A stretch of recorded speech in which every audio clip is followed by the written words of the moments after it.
कहानी चल रही थी 23/9/66 की रात्रि क्लास।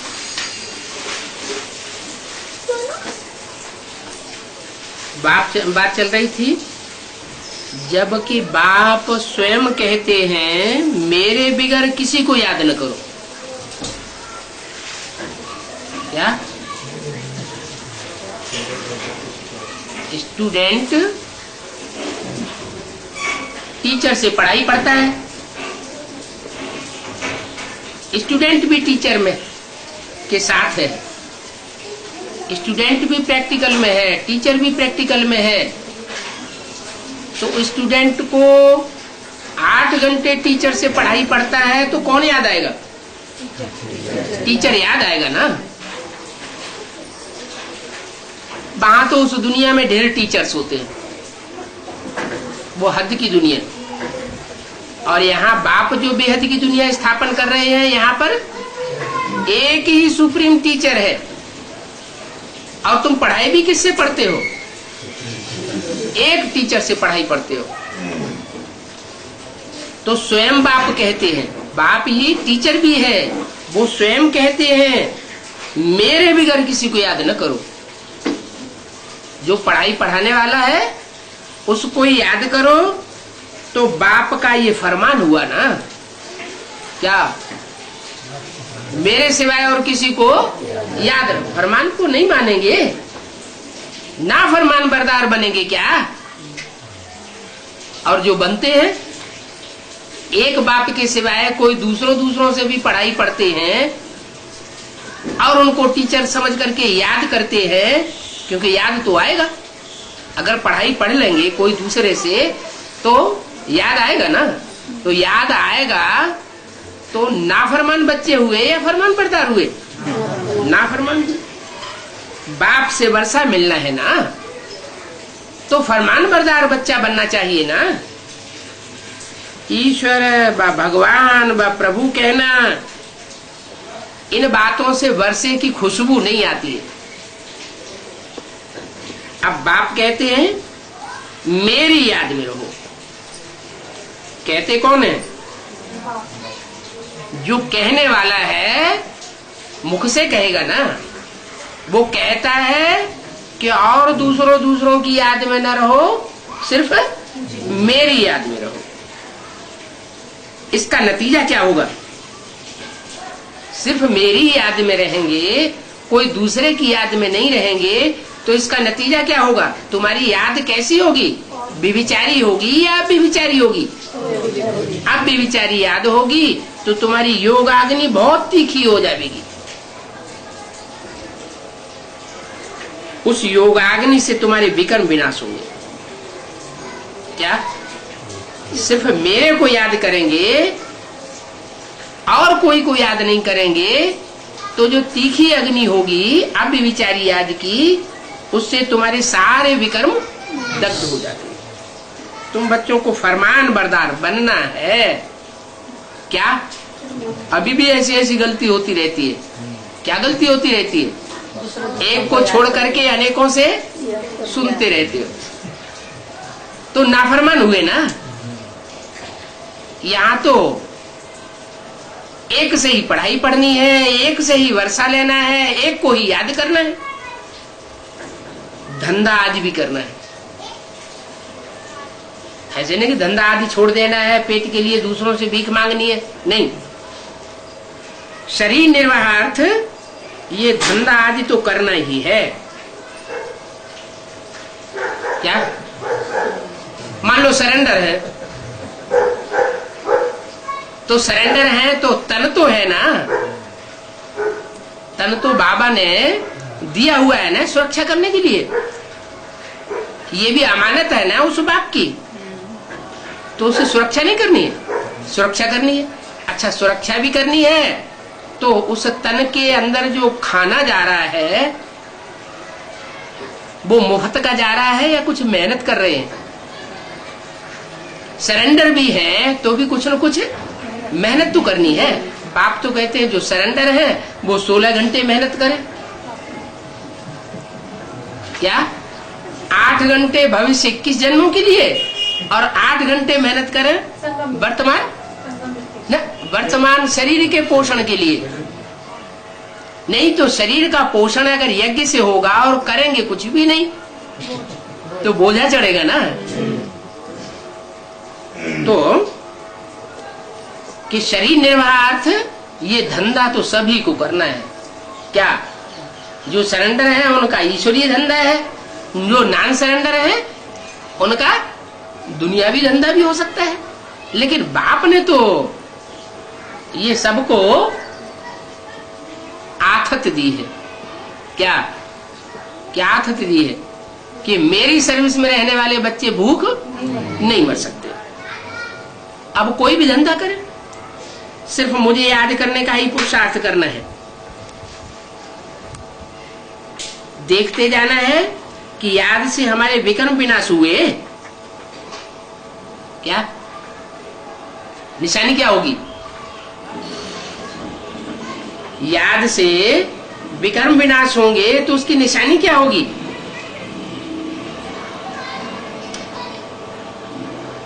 क्या निशानी होगी? मन बुद्धि एकाग्र होगी। याद से जब पाप कर्मों का बोझा भस्म होगा तो हल्कापन महसूस होगा, और जब हल्कापन महसूस होगा तो खुशी रहेगी। किसी के ऊपर ज्यादा वजन लाद दिया जाए तो वजन से तो उसका दर्द करेगा, वजन बढ़ेगा ना। ऐसे ही किसी के ऊपर ज्यादा कर्जा लाद दिया जाता है या ज्यादा कर्जा हो जाता है तो कर्जा कितना अंदर अंदर दुख देता है, उसी में बुद्धि लगी रहती है तो दबा हुआ रहता है ना, खुशी गायब रहती है। इसलिए बाप कहते हैं कोई से कर्जा मत उठाओ। यहाँ भी जो सरेंडर हो जाते हैं और ईश्वरीय सेवा कुछ नहीं करते हैं तो कर्जा उठाते हैं कि नहीं? तो कर्जा उठाते हैं। तो बाप कहते हैं अभी बहुत हल्के फुल्के रहने का टाइम है। अगर खूब बाप की अव्यभिचारी याद में रहेंगे, कोई को याद नहीं करेंगे सिवाय बाप के, तो तुम्हारे पाप कर्म जल्दी जल्दी भस्म होंगे और तुमको हल्कापन महसूस होता रहेगा। जब कर्मातीत अवस्था हो और लड़ाई सामने खड़ी हो तब समझा जाए हमारे विकर्म विनाश हो गए। क्या ऐसा भी टाइम आएगा कि लड़ाई सामने दिखाई पड़ेगी? ये महाभारत गृह युद्ध है। इस युद्ध से पसार जरूर होना पड़ेगा। ऐसे नहीं हमको लड़ाई झगड़े से क्या मतलब। ये युद्ध जो है वो लड़े बगैर राजाई नहीं मिलेगी।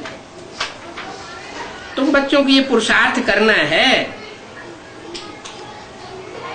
बाकी की बातें तो बाप रोज बतलाते रहते हैं।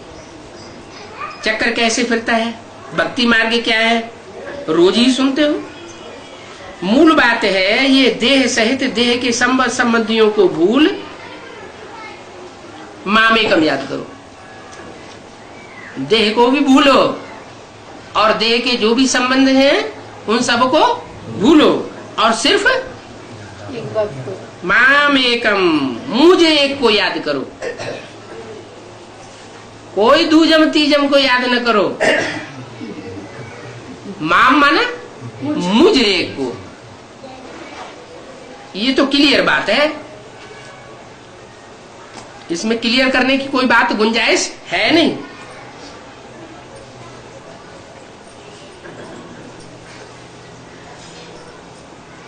सर्वधर्मान परित्यज्य, सब देह के धर्मों को त्याग दो।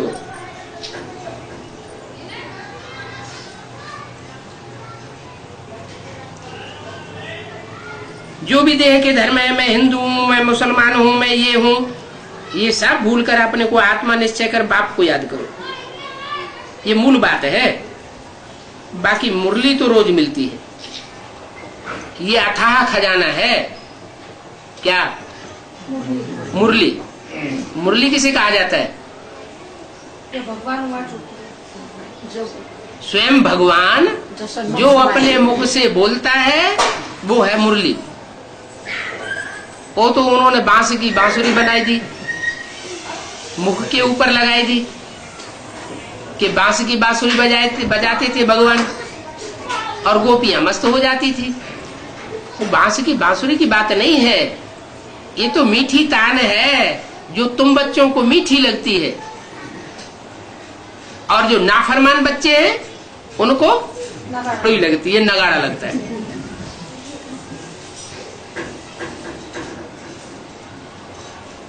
ये अथाह खजाना है। मुरली मिस करना ठीक नहीं है। क्या?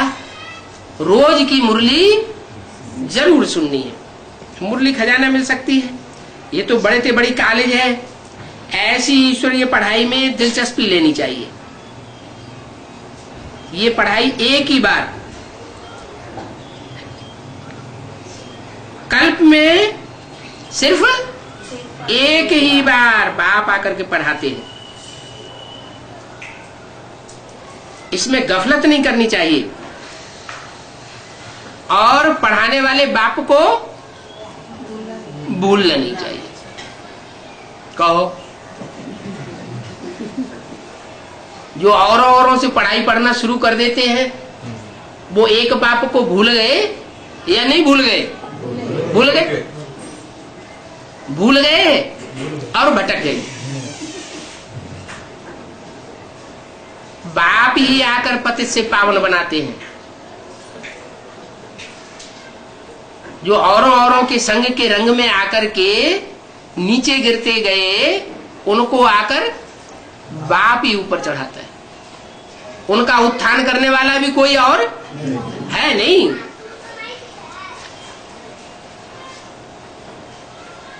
हेल्थ वेल्थ अगर मिल जाती है तो हैप्पीनेस जरूर मिलती है। यह है आत्मा की तंदुरुस्ती।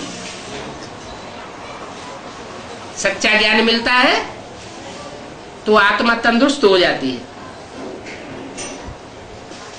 और वेल्थ, ये ज्ञान रतन है ही, जो 21 जन्मों में स्थूल रतन बन जाएंगे, और 21 जन्मों के आधार पर 63 जन्मों में भी जो पुरुषार्थ के संस्कार अभी संगम युग में पढ़ते हैं, वो संस्कार वहां भी हमको ऐसी कमाई कराएंगे।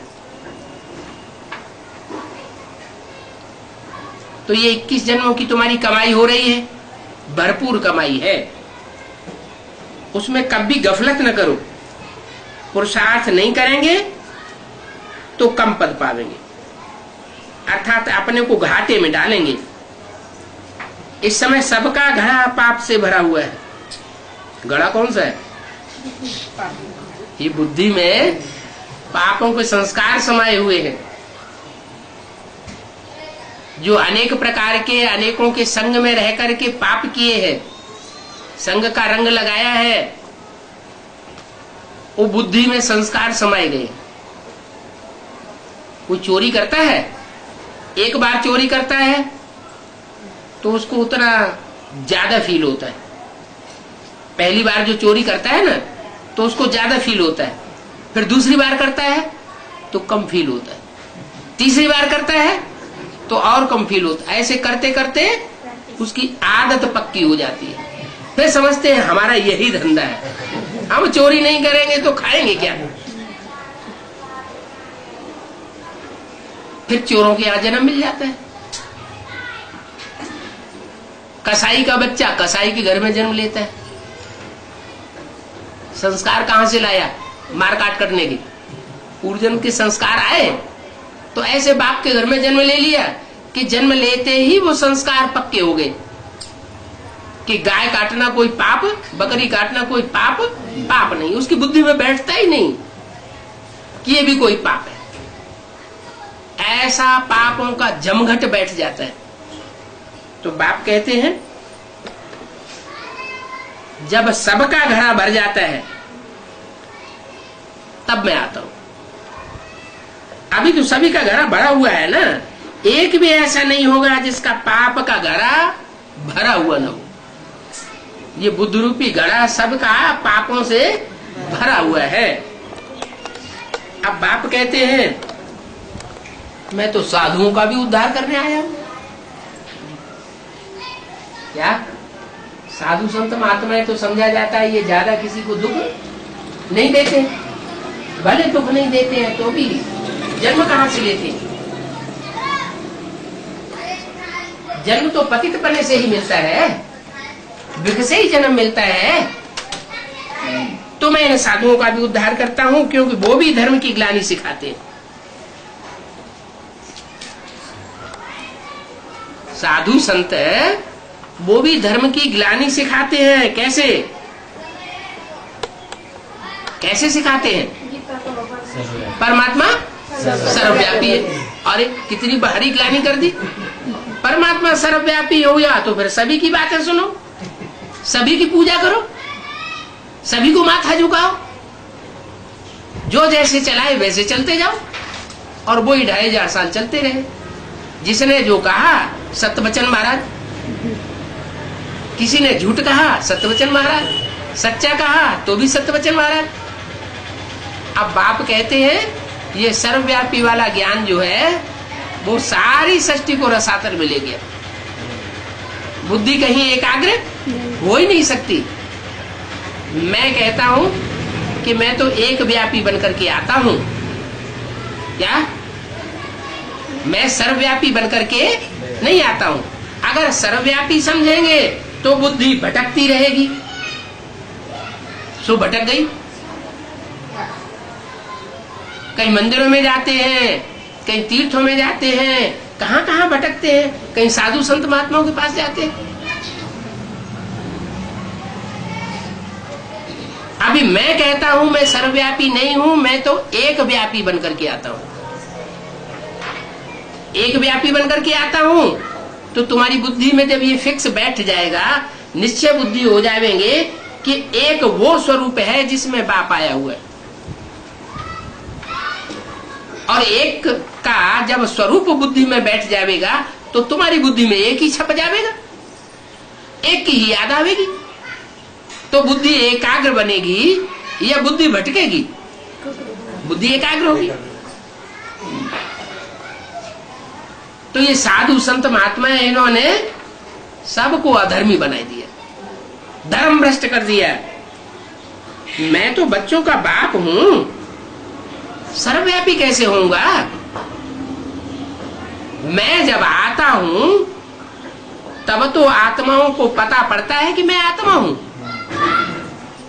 नहीं तो अपन अपन को देह समझे बैठे।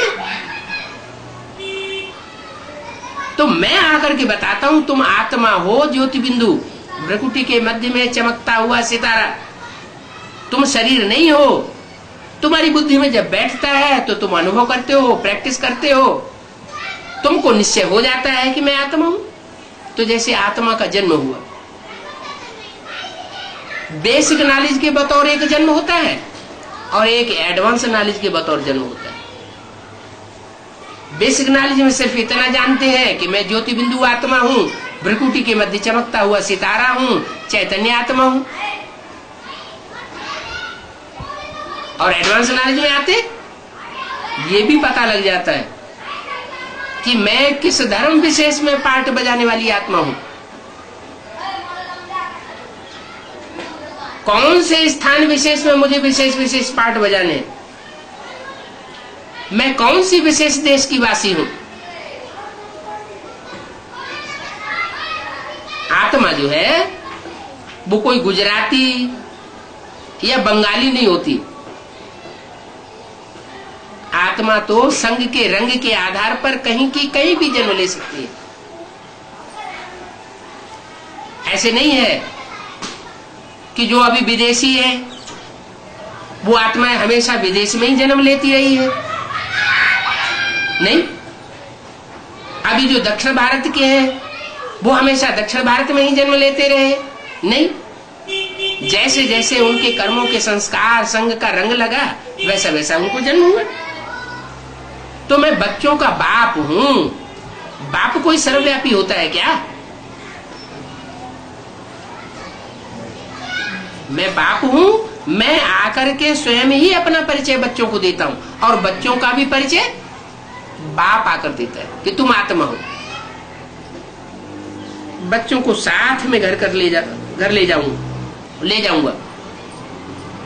क्या ऐसे नहीं कि ब्रह्मा का शरीर छूट गया तो मैं वापस चला जाता हूं, परमधाम में जाकर के बैठ जाता हूं, या परमधाम से फिर सूक्ष्म पतनवासी ब्रह्मा के तन में आता रहता हूं। ऐसी कोई बात नहीं। मैं तो सूक्ष्म पतनवासी ब्रह्मा में आता ही नहीं हूं, क्योंकि मेरा तो सूक्ष्म पतन और सूक्ष्म शरीर से कोई कनेक्शन नहीं है। सूक्ष्म पतन और सूक्ष्म शरीर जो धारण करते हैं उन फरिश्तों में मैं नहीं आता। मैं तो आता हूं पतित तन में। और पतित साकार बनेगा या सूक्ष्म बनेगा? साकार बनता है। तो मैं साकार शरीर में आता हूं। साकार शरीर में आकर के इस साकार मुख से वाणी चलाता हूं और बच्चों को पतित से पावन बना करके संग के रंग से सुधार करके वापस परमधाम ले जाऊंगा। अकेला नहीं चला जाऊंगा कि ब्रह्मा के तन में आऊंगा और ज्ञान सुना के चला जाऊंगा। नहीं, बच्चों को वापस लेकर जाता हूं। कौन सा चित्र बना हुआ है? वापस ले जाने वाला कोई चित्र बना हुआ है? कौन सा? झाड़ के चित्र में शिव शंकर भोलेनाथ का चित्र बना हुआ है कि सब आत्माएं उनके साथ वापस जा रही है। आत्मा बिंदु बिंदु दिखाती है। इसका मतलब ये नहीं कि हम बिंदु बन के जाएंगे, शरीर छोड़ देंगे। नहीं, शरीर में रहते हुए भी हम आत्मिक स्टेज वाले ऐसे बन जाएंगे कि जो बाप का घर, आबू अब्बा का घर माउंट आबू है, वहां संगठित होकर के ऐसे रहेंगे जैसे परमधाम की स्टेज, निसंकल्पी स्टेज, कोई संकल्प नहीं, शांति लगी पड़ी होगी। दुनिया में एटम बम फट रहे होंगे, अशांति मच रही होगी, और हम बच्चे आसमानी शांति में आराम से बैठे होंगे, कोई परवाह नहीं। क्योंकि बाप ने हमको पहले ही बताया है कि तुम बच्चे परमधाम को इस सृष्टि पर उतार लेंगे। तो मैं बच्चों को साथ घर ले जाता हूं। कहते हैं ना, नैनहीन को राह दिखाओ प्रभु। तो तीसरा नेत्र तो किसी को है नहीं। इन आंखों से जो कुछ देखते हैं वो सब भस्म होने वाला है। तीसरे नेत्र से जो हम देखते हैं वही सच्ची चीज है। क्योंकि तीसरा नेत्र हमको बाप आकर देते हैं, अविनाशी बाप आकर के हमको अविनाशी आंख देते हैं। तो नो नैन ही नहीं, वो दर दर ठोकरें खाते रहते हैं। क्या ठोकर न लगे तो उनके हाथ में क्या दी जाती है? लाठी दी जाती है। तो बाप ने आकर के ये लाठी, दंडी स्वामी होते हैं ना, तो बाप ने आकर हमारे हाथों में ये ज्ञान का लठ दिया है। लाठी लेकर और ज्यादा ठोकर खा रहे हैं।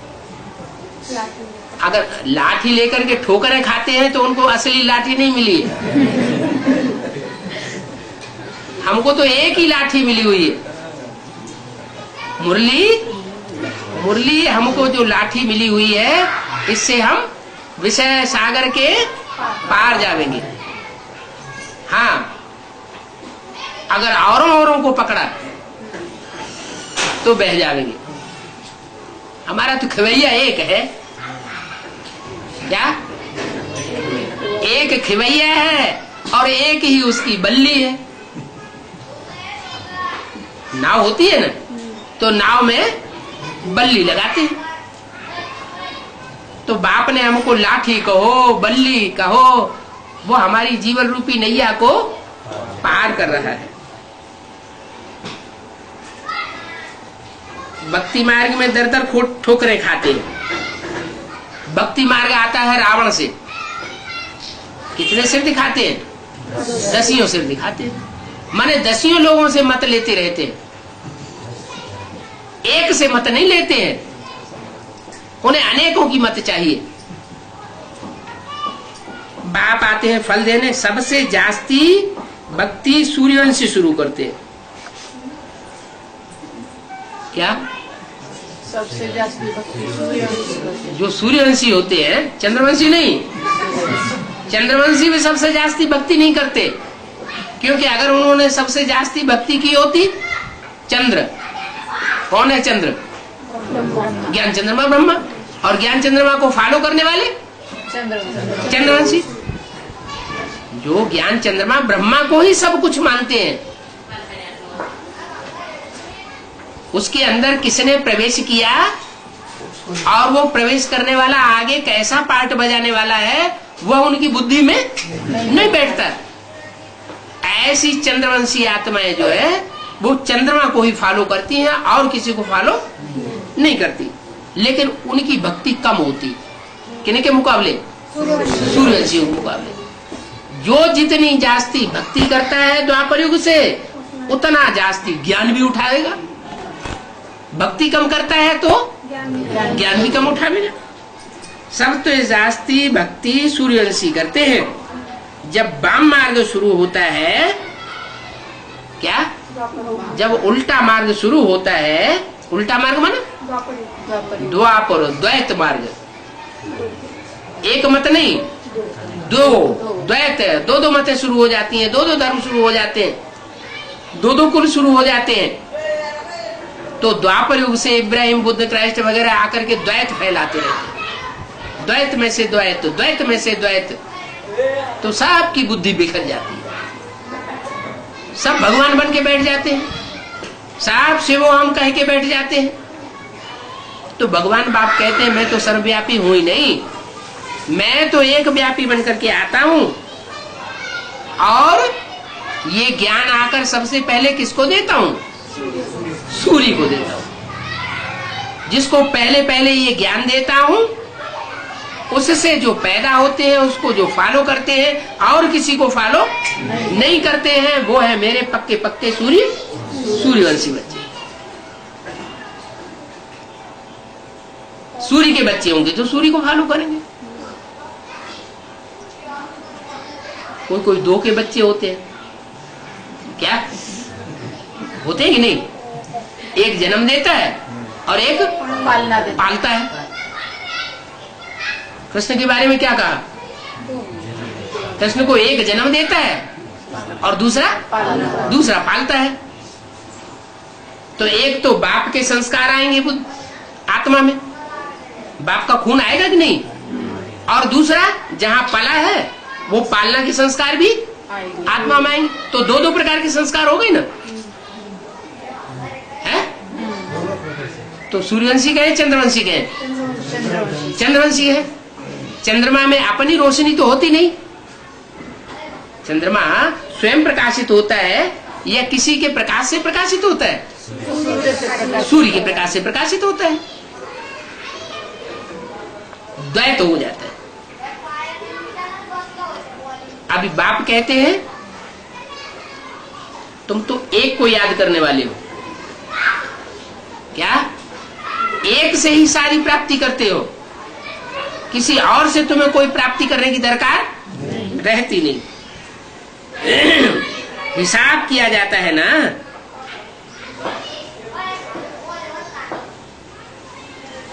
कि वहां 9 लाख होते हैं। कहां? सतयुग में। सतयुग कब आएगा? विनाश होने से पहले आएगा या बाद में आएगा? सत्ययुग। अगर जो पहले आएगा वो तो स्वर्णिम संगम युग होगा, उसको सत्ययुग नहीं कहेंगे। जब 9 लाख की पूरी आबादी हो जाएगी तो क्या कहेंगे?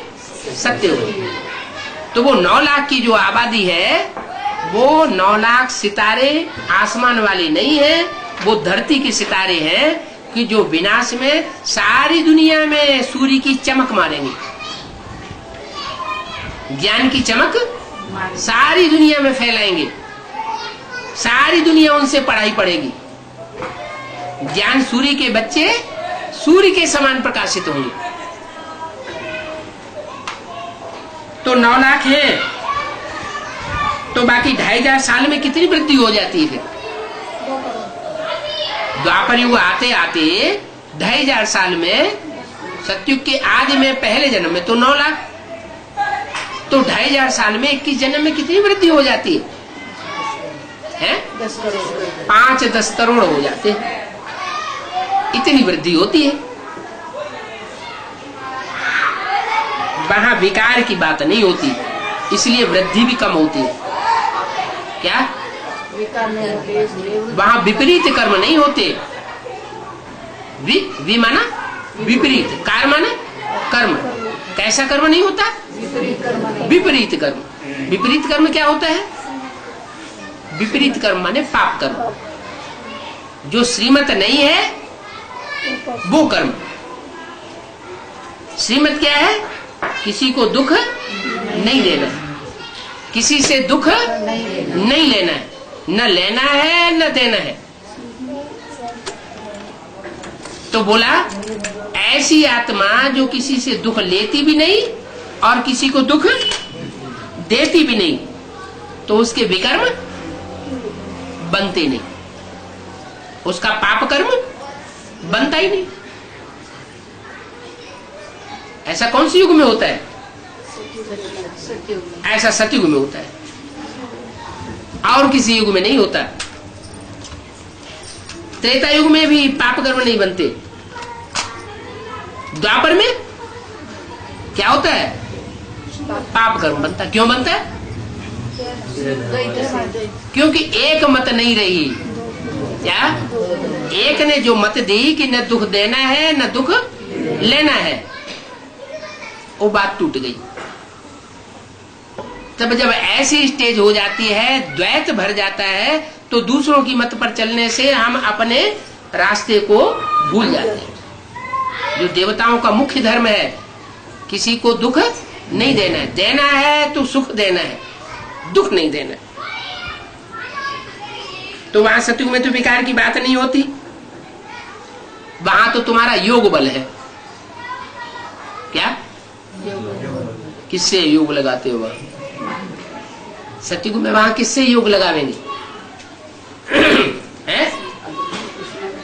हैं?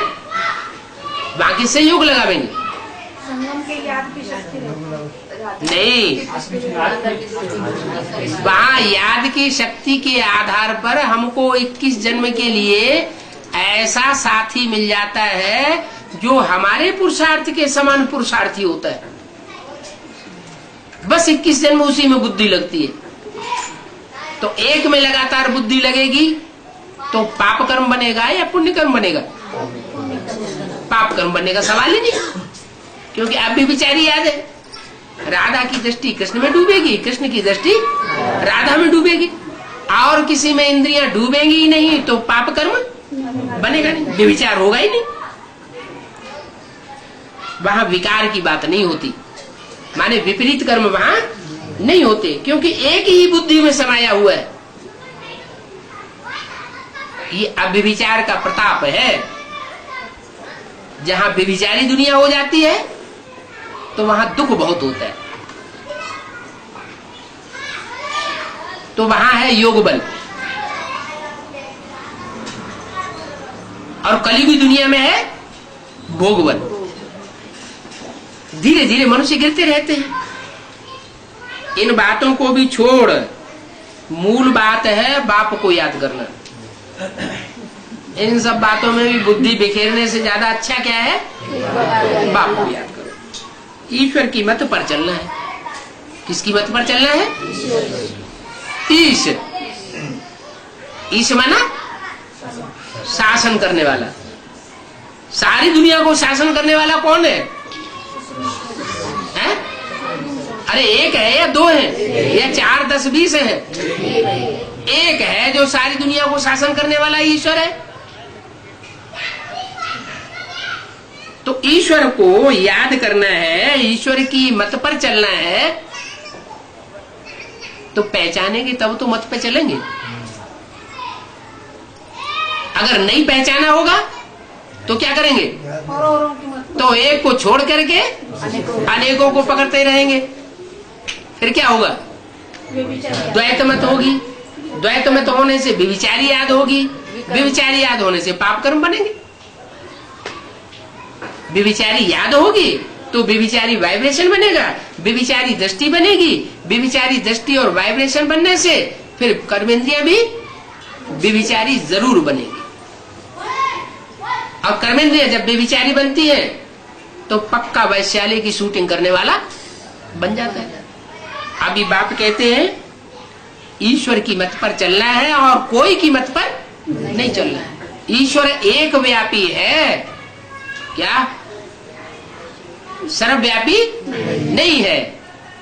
अगर कोई अपना ज्ञान सुनाता है तो उससे पूछो ईश्वर कौन है, पहले ये बताओ। अगर वो इधर उधर करता है अगर वो इधर उधर की बात करता है तो समझ लो दाल में काला है। ईश्वर की मत पर चलना है, ये है ही मनुष्य से देवता बनने की गॉडली यूनिवर्सिटी। यहाँ यही खास बात सिखाई जाती है, क्या कि एक को याद करना है और एक की मत पर चलना है। उसको कहते हैं गॉडली यूनिवर्सिटी।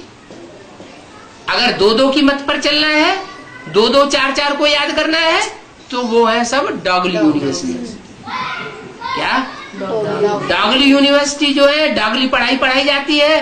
डॉगली पढ़ाई जहाँ पढ़ाई जाती है वहाँ टीचर्स भी अनेक होते। यहाँ तो एक ही सुप्रीम टीचर है, भले निमित्त रूप में कोई बहने बैठा दी गई हो, लेकिन वो हमारी टीचर नहीं है। हमारा तो टीचर एक ही सुप्रीम बाप है। ये गॉडली यूनिवर्सिटी क्यों कही गई?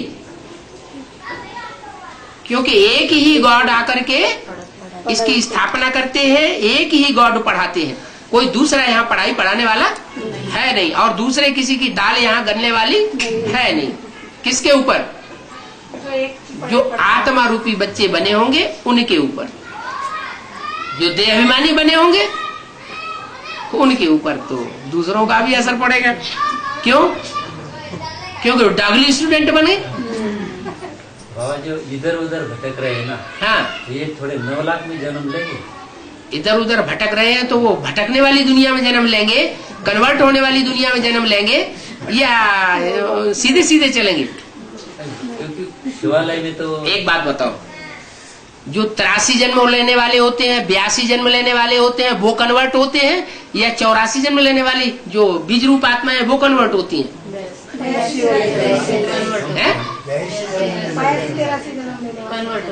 जो 82-83 कम जन्म लेने वाले हैं, कच्चे ब्राह्मण बनते हैं तो कच्चे देवता बनेंगे, और यहाँ पक्के ब्राह्मण बनेंगे तो पक्के देवता बनेंगे। आदि सनातन देवी देवता धर्म वाला और दूसरे धर्म में किसी में कन्वर्ट होकर के जा नहीं सकता।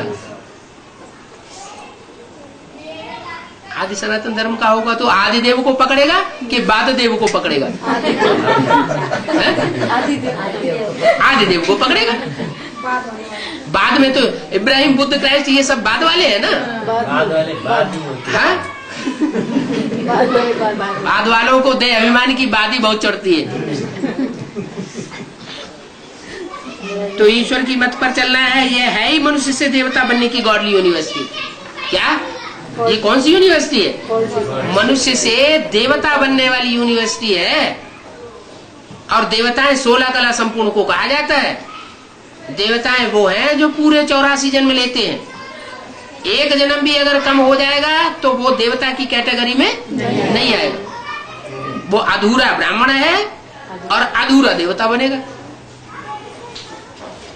जो अधूरा देवता बनेगा, 83 जन्म लेने वाला, उसका मुखिया कौन होगा? सेकंड नारायण, नंबर 2 का नारायण होगा। तो नंबर 2 के प्रभाव में आ जाएगा। यहां भी नंबर 2 के नारायण के प्रभाव में आएगा और वहां भी प्रभाव में आएगा, प्रजा बनेगा। और द्वापर युग में भी जो द्वैतवादी धर्म पिता पहले पहले सृष्टि पर उतरता है उसके धर्म में कन्वर्ट हो जाएगा।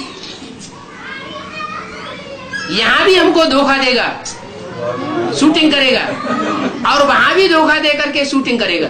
कहां? द्वापर युग में कन्वर्ट होकर के दूसरे धर्म में चला जाएगा, भागेगा अरब देश की तरफ। कौन से देश की तरफ? अरब। रब, रब माने ईश्वर, भगवान। अरब माने कोई भगवान नहीं।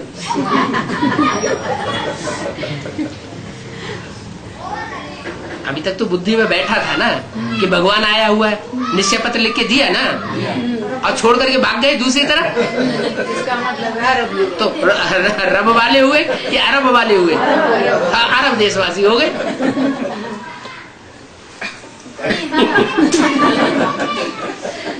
तो ये है गॉडली यूनिवर्सिटी।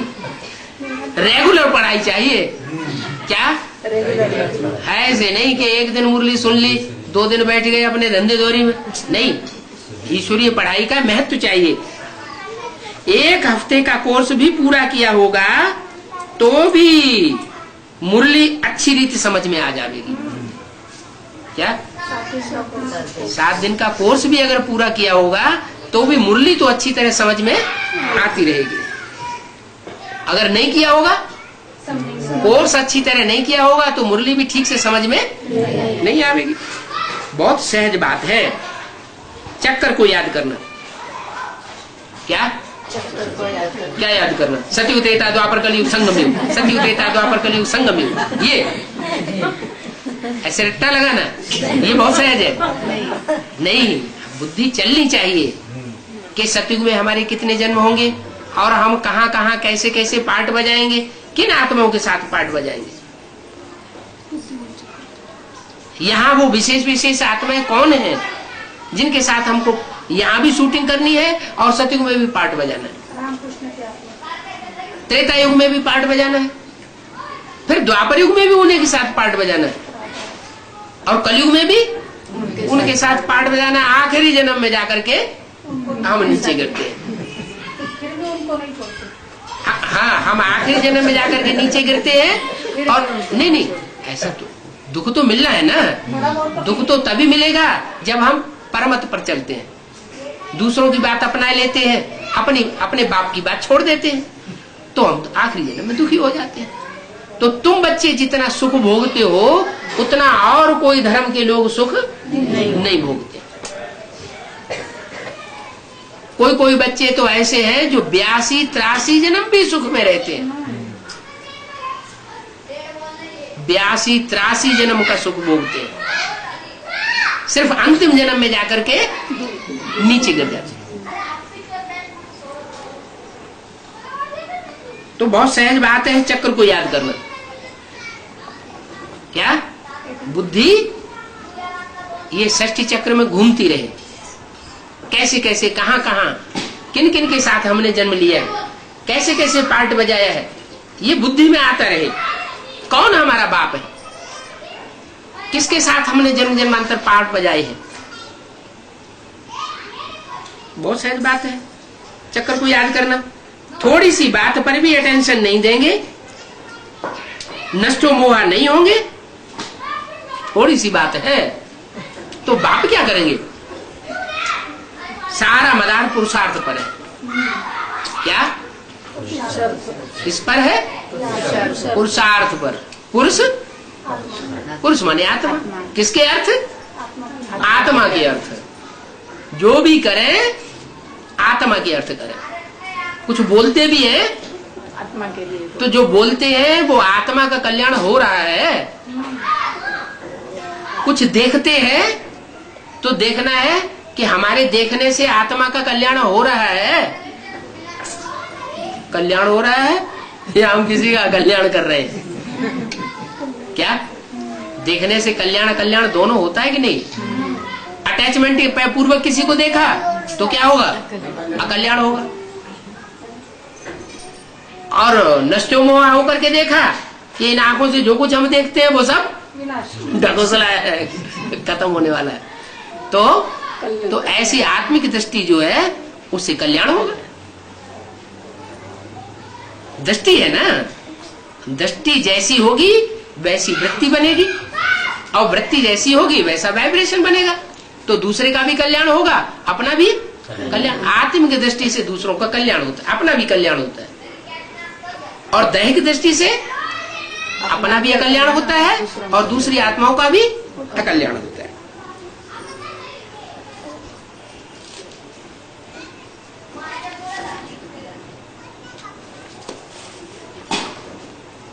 तो कल्याण का काम करना चाहिए, कल्याण का काम करना चाहिए, है? कल्याण का काम करना चाहिए। देखें तो भी चेकिंग करते रहे। क्या है? क्या हम कल्याण कर रहे हैं अपना और पराया, अपना और सामने वाले का हम कल्याण कर रहे हैं, कल्याण कर रहे हैं। बात कर रहे हैं तो भी चेकिंग करें कि हमने जो बात की, कोई कोई की तो आदत ऐसी होती है, जो भी बात करेंगे वाइब्रेशन खराब कर देंगे। कुछ न कुछ ऐसी ऐसी बात कह देंगे जिससे देहभान बढ़े, बिना देहभान बढ़ाए उनको चैन नहीं आता। तो वो पाप कर्म तो नहीं हो रहा है हमारी वाणी से। ऐसे ही कर्म इंद्रिय, ज्ञानेन्द्रियां और भी है। आंख तो सबसे श्रेष्ठ ज्ञानेन्द्रिय, और भी तो ज्ञानेन्द्रिय है। कान श्रवणेन्द्रिय है, कान श्रवणेन्द्रिय। हम जो बात सुनते हैं उस बात को हमें धारण करना है, कान में अंदर समाये लेना है, या एक कान से सुन के दूसरे कान से निकालना है। अगर श्रीमत के अनुकूल बात हमें किसी ने सुनाई तो हम उसे धारण करें, उससे हमारा कल्याण होगा, दूसरे का भी कल्याण होगा। अगर हमने ऐसी कोई बात सुन ली जो श्रीमत के बरखिलाफ है, क्या श्रीमत से बरखिलाफ सबसे बुरी बात दुनिया में कौन सी है? जो हमें दुनिया वालों ने सुनाई, सर्वव्यापी। क्या सर्वव्यापी वाली बात जो है, कोई हमें ज्ञान सुनाता है, कुछ भी सुनाता है, तो उसमें ये देखो कि इसने जो कुछ हमको सुनाया उससे परमात्मा बाप सर्वव्यापी साबित होता है या एक व्यापी साबित होता है? जो कुछ भी सुनाया, उस सुनाने वाले ने जो सुनाया, उस सुनाने से बाप ये सर्वव्यापी साबित कर रहा है कि एक व्यापी साबित कर रहा है? ये देखना चाहिए। अच्छा, ये विष्णु पार्टी और ये कृष्ण पार्टी, ये दुनिया भर की पार्टियां निकल रही है, ये जो कुछ सुना रही है उससे बाप एक व्यापी साबित हो रहा है या अनेक व्यापी साबित हो रहा है? तो अनेक व्यापी साबित हुआ तो कल्याण होगा क्या कल्याण होगा? अकल्याण की शूटिंग हम कर रहे हैं, यहाँ भी अकल्याण की शूटिंग करेंगे और फिर द्वापर युग से भी अकल्याण की शूटिंग करेंगे। अपना भी अकल्याण करेंगे, दूसरों का भी अकल्याण करेंगे। तो क्या होगा? हमारे दुख के जन्म ज्यादा हो जाएंगे और सुख के जन्म कम होंगे। बाप तो कहते हैं मेरे बच्चे ज्यादा से ज्यादा जन्म सुख हो गए, सुखदाता बाप के बच्चे हैं। क्या वो धर्म पिताएं तो ऐसी ऐसी पढ़ाई पढ़ाते हैं जो दुखदाता बन जाते हैं, उनको फॉलो करने वाले भी दुखी बन जाते हैं। हमको तो पढ़ाने वाला कौन है? हमको पढ़ाने वाला है सुखदाता बाप, उसका टाइटल है सुखदाता। क्या आंख से देखेगा तो भी सुख होगा, कोई भी कर्म इंद्रिय से कर्म करेगा तो भी सुख होगा, ज्ञान इंद्रिय से जो भी काम करेगा वो भी सुख होगा, रिजल्ट में दुख नहीं हो सकता। उसका नाम ही है शिव। क्या हर हालत में वो कल्याणकारी है, किसी भी तरीके से अकल्याण करता ही नहीं है। तो सुखदाता बाप के बच्चे भी कैसे होने चाहिए? सुखदायी होने चाहिए। कर्म तो सब करते हैं, लेकिन कर्म करने के पीछे भाव क्या है? क्या जो भाव है वो प्रधान है। कोई भी कर्म के पीछे भाव क्या है? गाय जा रही है, कसाई पीछे से पीछा कर रहा है, हमने झूठ बोल दिया। क्या इधर नहीं जा रही है, वो तो उधर चली गई, तो बोला तो हमने झूठ, भले झूठ बोला लेकिन भाव क्या है? तो गाय की सुरक्षा हो जाए, कसाई तो उसे काट देगा है। अब यहाँ वो गाय की बात नहीं है, यहाँ कौन सी गई है? ह्यूमन गऊ है, ये कन्या माताएं गऊ है। आजकल कसाई उनके पीछे पड़े हुए, कन्या माताएं किसी तरह अपना पल्ला छुड़ा करके आश्रम में सरेंडर होने के लिए आती है, कसाई पीछे पड़ जाते, वो उल्टी बातें करने लग पड़ते हैं। यहाँ आश्रम में ऐसे होता है, यहाँ आश्रम में वैसे होता है। अरे तुम्हारी दुनिया में क्या होता है? यहाँ तो आपने सारी पोल पट्टी मुरली में खोल दी है एक एक की। बाप तो कहते हैं आज बाप बच्ची को नहीं छोड़ता, मामा भांजी को नहीं छोड़ता, भाई बहन को नहीं छोड़ता। जीजा साली को नहीं छोड़ता, तो दुनिया में क्या लगा पड़ा है? बाप आकर के जो कुछ देते हैं वो और दुनिया में कोई दे ही नहीं सकता। वो सुखदाता है, उसको दुखदाता का टाइटल कोई देना चाहे तो उसको मिल नहीं सकता। सूर्य के ऊपर कोई कीचड़ उछाले, कीचड़ ले इकट्ठा करे तो क्या होगा? वो कीचड़ वापस ही आएगा, उसी के मुंह पे पड़ेगा आके। थोड़ा टाइम लगेगा लेकिन गिरेगा वहीं आके। इसलिए निश्चिंत रहना चाहिए। क्या किस बात से? कोई ग्लानि करता है तो उससे प्रभावित नहीं होना चाहिए। कोई हमारी ग्लानि करता है, हमारे बाप की ग्लानि करता है और हम प्रभावित है, कैसे कैसे करता है हमसे नहीं सुना जाता, हम नहीं सुन सकते, हम मार पिटाई कर देंगे। नहीं, हम इसके निमित्त न बने। एक कान से सुने, दूसरे कान से निकाल दे। हमारे कान कच्चे थोड़े ही हैं, हम तो पक्के कान वाले। भले कोई हमको कितना भी सुनाता रहे। टेप रिकॉर्डर बजता रहे, अच्छा ढोल मजीरे बजते रहे, अच्छा एटम बम फटते रहे और हम बाप की याद में बैठे रहे, तो क्या कहेंगे? हमारी स्मृति पक्की है या कच्ची है? पक्की है। अगर हमको प्रभाव पड़ता है बाहरी तो हम कच्चे हैं। इसलिए ये टेप रिकॉर्डर बजा बजा करके याद करना, ये भी कच्चापन है। कोई माँ होती है, वो अपने बच्चे को याद करती है।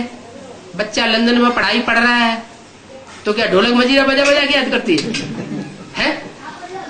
ये ओरिजिनल याद है या डुप्लीकेट याद है? डुप्लीकेट। तो भगवान को डुप्लीकेट याद क्यों करना? भगवान नहीं देखता ये हमको डुप्लीकेट याद कर रहे हैं? अंदरूनी लगन नहीं है तो ढोलक मजीरा बजा रहे। बाप कहते हैं याद भी कैसी होनी चाहिए? ओरिजिनल याद होनी चाहिए, सच्ची याद होनी चाहिए, लगन होनी चाहिए, प्यार होना चाहिए परमात्मा के प्रति कि हमको उससे क्या मिलता है। जन्म जन्मांतर के लिए प्राप्ति होती है, एक जन्म की प्राप्ति नहीं है।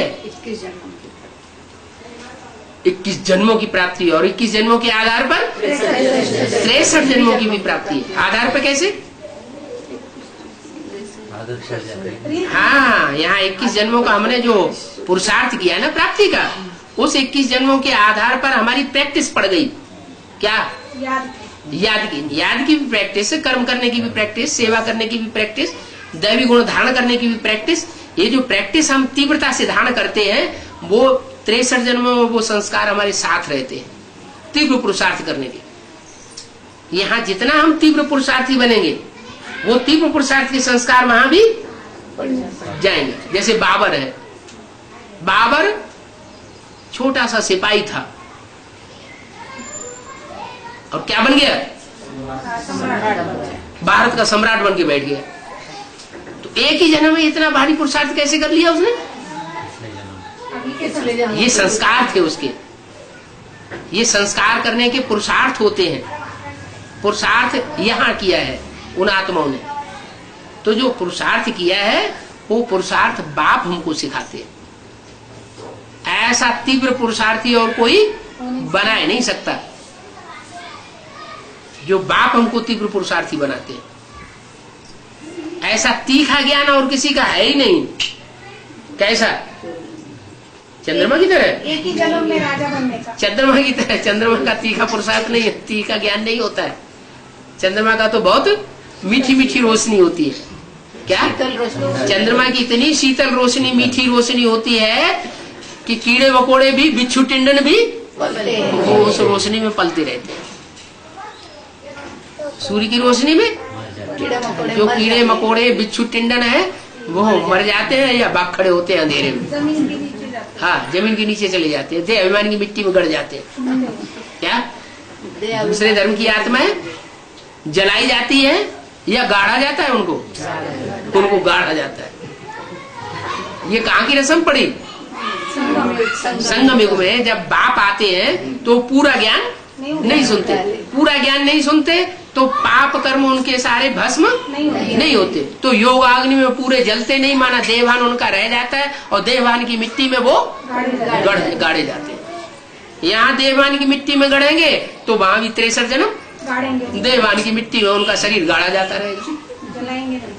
और यहाँ जिन्होंने अपने देवान को योगाग्नि में जलाया होगा, क्या पक्का पक्का जला करके खाक कर दिया होगा, क्या कुछ भी बाकी न बचे, तो वहां भी जन्म जन्मांतर उनके शरीर जलाते रहे।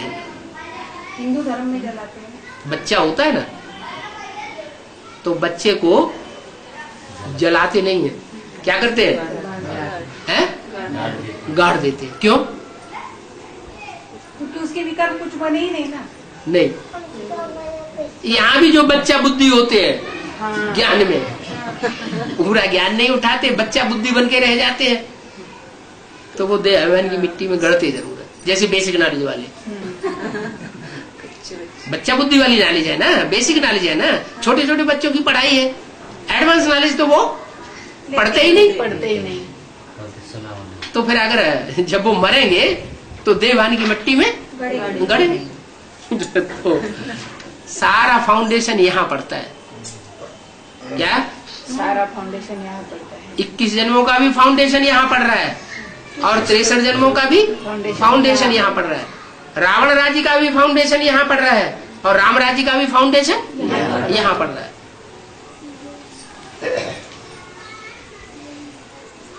जितना हम श्रीमत पर पक्के होकर के चलते हैं उतना 21 जन्मों की प्राप्ति कर रहे हैं, और जितना हम परमत पर मिक्स होकर के और दूसरों से प्रभावित हो जाते हैं उतना हम पतित होने वाली दुनिया की शूटिंग कर रहे हैं। क्योंकि हर आत्मा जो सतयुग में जाती है वो त्रेता युग में, द्वापर युग में गिरती तो है ना। ऐसी कोई आत्मा है जो सतयुग में जाए सूर्यवंशी बने और त्रेता में जाके चंद्रवंशी न बने? हर मनुष्य आत्मा को नीचे गिर करके सूर्यवंशी से चंद्रवंशी जरूर बनना पड़ेगा।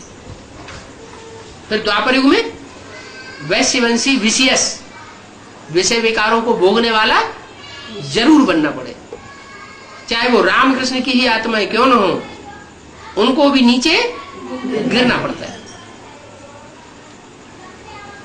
हाँ, ये हो सकता है कि कोई आत्माओं की गिरने की गति धीमी होगी, माने जो ज्यादा श्रीमत पर चलने का यहाँ पुरुषार्थ करेंगे उनकी गिरने की गति धीमी होगी, और जो यहाँ श्रीमत पर चलने का ध्यान नहीं देंगे, बाबा के महावाक्यों पर ध्यान देते ही नहीं, बाबा की पढ़ाई का ध्यान देते ही नहीं, मुरली रोज ध्यान से पढ़ते ही नहीं, जो पढ़ाई पे यहाँ ध्यान नहीं देते, तो उनका फिर शूटिंग कैसी होती है?